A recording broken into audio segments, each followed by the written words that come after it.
और इसीलिए वो हमारे शासकों के नियंत्रण में रहेगा। मिट्टी मेरी, मकान मेरा, इबादत मेरी, निशान मेरा, फिर भी कहते हैं सबूत दे कि हक है तेरा। नाइन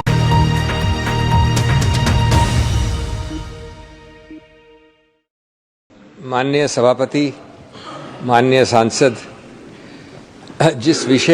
जिस बिल के विषय में मैं बोलने जा रहा हूं उसमें सुधार कम है, संशय ज्यादा है, न्याय कम है, पक्षपात ज्यादा है। संविधान ने जो दिया यह बिल वह छीनने की कोशिश कर रहा है। इसमें संशोधन कम, साजिश ज्यादा कहनी चाहिए। जब कानून बराबरी का न हो तो वह सत्ता की चालाकी बन जाता है। यह कानून नहीं, कानूनी भाषा में लिपटी हुई मनमानी है। माननीय सभापति, मेरे सीमित समय में मैं कुछ बिंदुओं पर आपका ध्यान आकर्षित करना चाहता हूं। पहला ये कि यह बिल 100% हमारे संविधान के अनुच्छेद 26, 25 और 26 और विशेष रूप से 26 का उल्लंघन करता है। मुझे सौभाग्य और मौका मिला था वकील की हैसियत से सबरीमाला, संथारा, दाऊदी बोहरा ऐसे कई धार्मिक समुदायों के कई मुद्दों के विषय में बहस करने का। दो सिद्धांत उन अनेक निर्णयों से स्पष्ट हैं और वो सिद्धांत 1950 से बारंबार उच्चतम न्यायालय ने घोषित किए हैं और ये सिद्धांत धर्म तटस्थ हैं, रिलीजन न्यूट्रल है। एक है कि अगर किसी भी प्रथा, किसी भी धर्म, मजहब या संप्रदाय की कोई भी रीति रिवाज या कोई प्रथा उसका एक अभिन्न अंग बन जाता है, इतिहास में ले लीजिए, संस्कृति में ले लीजिए, किताबों में ले लीजिए, तो उसको अनुच्छेद 25 और 26 का पूरा व्यापक संवैधानिक सुरक्षा चक्र मिलता है।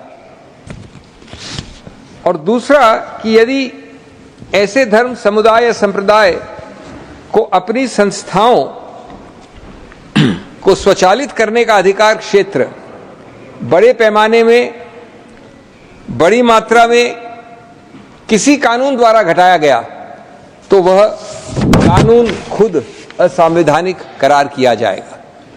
ये इन दो धाराओं, अनुच्छेदों की बड़ी सीधा सबक है। इसके अगणित उच्चतम न्यायालय के उदाहरण हैं। हमारे दशक जो 53-54 के हैं, तब शिरूर मत, रतिलाल गांधी जैसे मशहूर केस थे। अगले दशक 60s में दरगाह कमेटी, तिलकायत गोविंदलाल महाराज जैसे मशहूर केस थे। और इनके दो उदाहरण देना चाहता हूं मैं कोट करके। रतिलाल में उच्चतम न्यायालय ने कहा, quote, a law which takes away the right of administration altogether from the religious denomination and vests it in any other or secular authority would amount to violation of the right which is guaranteed under Article 26 of the Constitution, unquote. Tilkayat Govind Lal ji Maharaj का जो दूसरा निर्णय था, उसमें बड़ा लंबा passage है, मैं पूरा तो नहीं करूंगा कोट,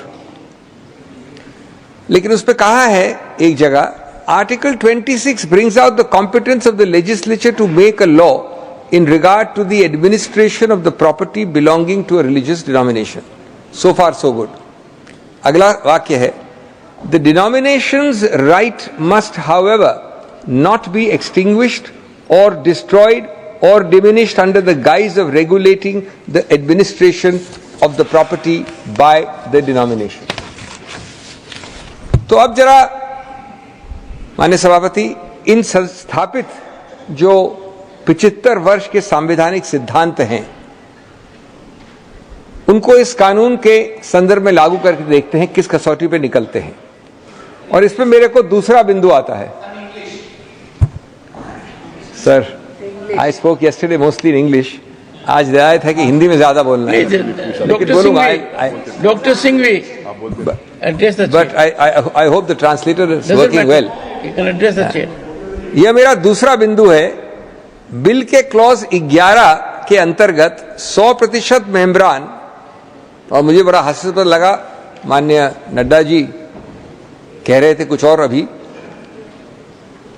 क्लॉज 11 के अंतर्गत 100% मेंबरान प्रादेशिक वक्फ बोर्ड के ऐसे व्यक्ति होंगे जिनको प्रदेश सरकार नियुक्त नॉमिनेट करेगी। स्वायत्तता, ऑटोनॉमी, अधिकार क्षेत्र कहां बचा एक इस्लामिक मुस्लिम ऑर्गेनाइजेशन का? 100% नुमाइंदे नॉमिनेटेड और 0% चुनावित। क्या अधिकार क्षेत्र बचा इस धर्म और समुदाय को अपने वर्गों को चुनावित करने का? तीसरा, वक्फ बोर्ड में बड़े तरकीब से लिखा गया है न्यूनतम 3 यानी 11 में से 3 मुसलमान होने चाहिए। इसको अगर विपरीत भाषा में पढ़ा जाए तो 8 गैर मुसलमान 11 में से आप नियुक्त कर सकते हैं। लिखा तो खैर विपरीत भाषा में है। अनुच्छेद 26 का कौन सा स्वायत्त, मैं पूछना चाहता हूं, का हक अपने समुदाय के साथ छोड़ा गया है? और दूसरा जो एक बॉडी है, संस्था है वक्फ काउंसिल, वहां गनीमत है 22 में से कम 12 मुसलमान होने चाहिए। चौथा बिंदु, अनुच्छेद 25 और 26 में अपने धर्म के लोगों को अपनी संस्थाएं खुद चलाने का हक दिया गया है। इस बिल में क्लॉज 14 द्वारा वक्फ बोर्ड के अध्यक्ष के विरुद्ध कोई मेंबरान अविश्वास मत नहीं ला सकता। उसको हटाने की अविश्वास मत द्वारा प्रक्रिया नहीं की जा सकती। क्या गणतांत्रिक प्रक्रिया छोड़ी है सरकार ने इस बिल में? क्या स्वायत्तता बची है? बचा है तो सिर्फ सरकारी नियंत्रण। पांचवा बिंदु, पहले पुराने कानून में वक्फ बोर्ड के सीईओ को मुसलमान होना अनिवार्य था और साथ साथ 2 व्यक्ति जिनके नाम बोर्ड देता था उनमें से एक नियुक्त करना आवश्यक था। बिल का क्लॉज 15, इस वर्तमान बिल का, इस सबको हटा देता है क्योंकि इसका आधार है अब बिग ब्रदर नॉमिनेशन के आधार पर इसको चलाएगा। छठा, मैं आपके सामने 6-7 एक्ट्स का नाम लेना चाहता हूं। Karnataka Hindu religious institution charitable endowments act 1997, Jagannath temple act 1955, Mata Vaishno Devi shrine act 1988, Tamil Nadu religious charitable endowments act et cetera 1959, Uttar Pradesh Kashi Vishwanath temple act 1983, Sikh gurdwara act 1925, और मेरे पास ये सूची बहुत लंबी है भारत के विभिन्न धार्मिक संस्थाओं के विषय में, भारत के विभिन्न प्रदेशों के विषय में। मैं ये पूछना चाहूंगा इस सम्मानित सभा से कि क्या इसमें से एक भी आप किसी समुदाय धर्म का नाम ले सकते हैं जिसमें उस समुदाय धर्म के अलावा लोगों को नॉमिनेट करने का अधिकार क्षेत्र दिया गया है? किसी एक में? मैं तो सराहना करता हूं और पूरा समर्थन करता हूं बीजेपी के नए नवेले दोस्त माननीय नायडू साहब, चंद्रबाबू नायडू, मैं वास्तव में सराहना और समर्थन करता हूं उनका, जब उन्होंने कहा कि तिरुपति बोर्ड में गैर हिंदू कैसे आ सकता है। बात सही है बिल्कुल। तो किस आधार पर यह सरकार यह आडंबर कर रही है? यह सौतेला व्यवहार, यह भिन्न कसौटी एक समुदाय पे।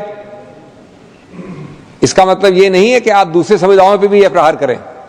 इसका मतलब है कि आप ठीक ठाक तरीके से द्वेष की भावना से यहां नहीं चलें। 7वां मुद्दा, ये जो भी बात हुई वक्फ बाय यूजर की, ये बड़ी रोचक एक कानूनी सिद्धांत की बात है। अब सर्वोच्च न्यायालय ने दुर्भाग्यवश इस बिल के निर्माताओं को ये शायद ध्यान नहीं दिया, बार बार कहा, और अभी हाल में 2020 में कहा, एक निर्णय आया कि सैकड़ों वर्षों से, कई दशकों से वक्फ बाय यूजर प्रचलित है, एम्बेडेड है, स्थापित है कानून में, धर्म में, प्रैक्टिस में। ये निर्णय आखिरी जो मेरे पास है वो है 2020 का। उसकी 2 लाइन पढ़ लूं मैं। Waqf need not necessarily be an express declaration in every case, the same can reasonably be inferred from the facts and circumstances. उसके बाद बड़े लंबे चौड़े इसमें डिस्कशन हुए हैं। तो मेरा मुद्दा ये है कि अगर सर्वोच्च न्यायालय ने निर्णय द्वारा ये स्थापित कर दिया है कि वक्फ बाय यूजर कानूनी है, सही है, संवैधानिक है, तो उसको हटाने का तरीका एक ही होता है, कानून निरस्त नहीं कर सकता। हम सब जानते हैं कि कानून की बड़ी एक स्थापित मर्यादा है कि कानून द्वारा आप किसी निर्णय को निरस्त नहीं कर सकते। आप सबसे ज्यादा ये कर सकते हैं कि उस निर्णय के आधार को हटा सकते हैं। तो अब मैं पूछना चाहूंगा कि आप इस निर्णय का आधार जो है कि कई दशकों से ये स्थापित कस्टम है वक्फ बाय यूजर, उसका आधार आप कैसे हटाएंगे? इस बिल का जो पहला प्रारूप था उसमें उसको हटाने का प्रयत्न किया गया, यानी निर्णय को निरस्त करने का, न कि कोई आधार का हटाना। जब कोई प्रोटेस्ट आए शायद मिलीजुली पार्टीज के, तो एक और रोचक प्रसंग निकला। उन्होंने कहा कि ठीक है, हम इसको हटा तो रहे हैं लेकिन इसको भविष्य से हटाएंगे, रेट्रोस्पेक्टिव नहीं, यानी वक्फ बाय यूजर आगे से नहीं होगा। जो गलती पहले की आपने, अगर कोई चीज कानून द्वारा स्थापित पाई गई है और आप उस चीज का, उस निर्णय का, उस उच्चतम न्यायालय के जुरिस्प्रूडेंस का आधार नहीं हटा सकते हैं, तो आप उसको नहीं हटा सकते हैं भूत के लिए भी और भविष्य के लिए भी, retrospective also and prospective also. तो इसका कोई तर्क, इसका कोई खास मुझे समझदारी नहीं दिखी। 8वां क्लॉज 3 के अंतर्गत 5 साल के इस्लाम के अनुयायी की, जिसकी अभी जिक्र हुआ, आवश्यकता है, लेकिन साथ साथ एक बड़ा रोचक वाक्य और है जिसकी जिक्र नहीं हुआ। वो 5 साल के इस्लाम के अनुयायी के बाद जो वाक्य है वो कहता है, quote, having ownership of such property and that there is no contrivance involved in the dedication of such property, unquote। या तो हमारे ड्राफ्ट्समैन साहब साहिबा बहुत सरल हैं या अत्यंत शातिर हैं। ये कंट्राइवेंस क्या होता है? ये युक्ति, ये तरकीब कौन, कैसे, किस आधार पर, किन तथ्यों पर निर्णित करेगा? यानी अगर एक व्यक्ति 5 नहीं 30 साल से इस्लाम का अनुयायी है, उसके पास सेल डीड है, वो मालिकाना हक है उस जमीन का, फिर भी वो जिंदगी भर कलेक्ट्रेट और सरकारी दफ्तरों के चक्कर लगाएगा, ये बताने की कंट्राइवेंस नहीं है। और इसीलिए वो हमारे शासकों के नियंत्रण में रहेगा। मिट्टी मेरी, मकान मेरा, इबादत मेरी, निशान मेरा, फिर भी कहते हैं सबूत दें कि हक है तेरा।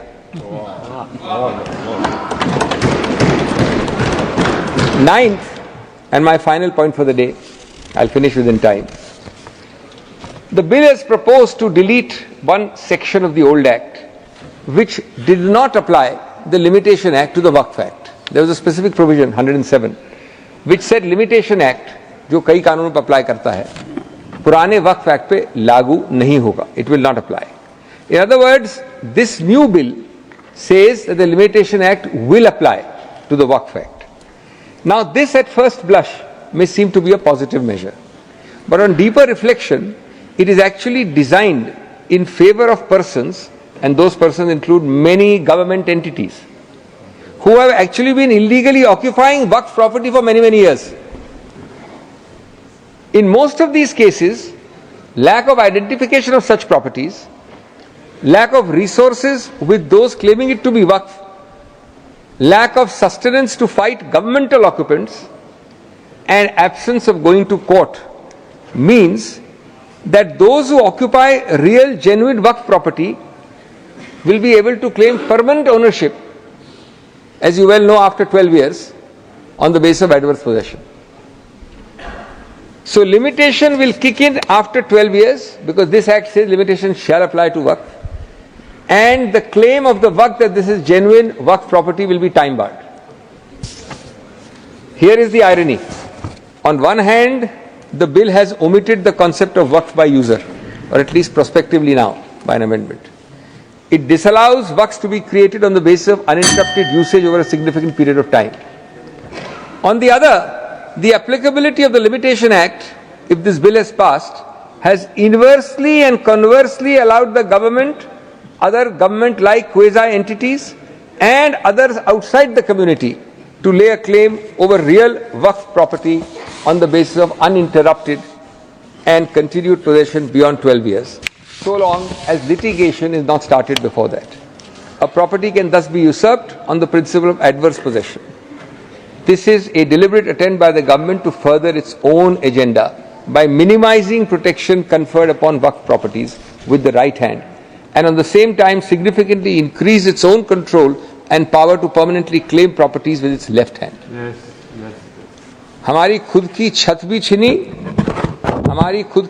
छीनी जाती है हमसे, और कहते हैं कि वक्त का तकाजा यही है. लिमिटेशन एक्ट डील्स विद वक्त अपार्ट फ्रॉम वक्फ. जिस जगह सजदों के निशान थे, जिस जगह सजदों के निशान थे, आज वहां दस्तावेज मांगे जा रहे हैं. माननीय सभापति, अंत में ये कहूंगा कि इसमें कई और बिंदु हैं जिनके लिए समय नहीं मेरे को बात करने का, लेकिन अगर इस पर पुनर्विचार नहीं किया जाएगा, अगर इसको ईगो के आधार पर पारित किया जाएगा, तो मुझे कोई संदेह नहीं है कि अगले कुछ वर्षों में इसको असंवैधानिक करार किया जाएगा. धन्यवाद.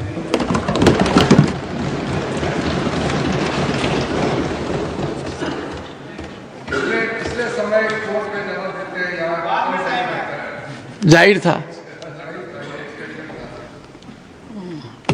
While it is for the House to decide on legislation, one observation made by the honorable member that limits power of this House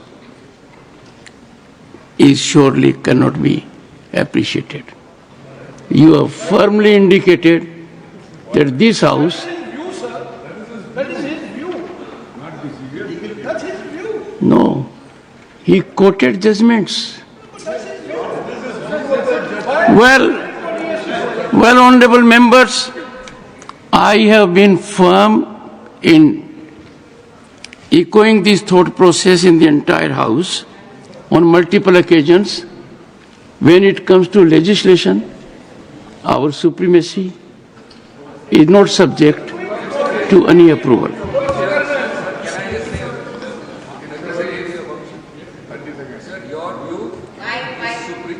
Your equally, I submit with respect, the view of a member who speaks is also supreme within his speech. Right. Unless I say something, sir, just one is sir, unless I say something expungible, I do not. It is my view that legislation of this House is not supreme. The Constitution is supreme. I do not seek to join issue with you. Yes. All that But I said, wish sir, to make it very categorical. yes. Your view. Repository of sovereignty Sir. is this House. I would be the और last दूसरा, person. Singhvi साहब, एक राय दूंगा. आपके पिताजी बहुत नफीस थे. उन्होंने कभी सभापति के बाद जी लगाना नहीं भूला. आपको ये याद ही नहीं रहा.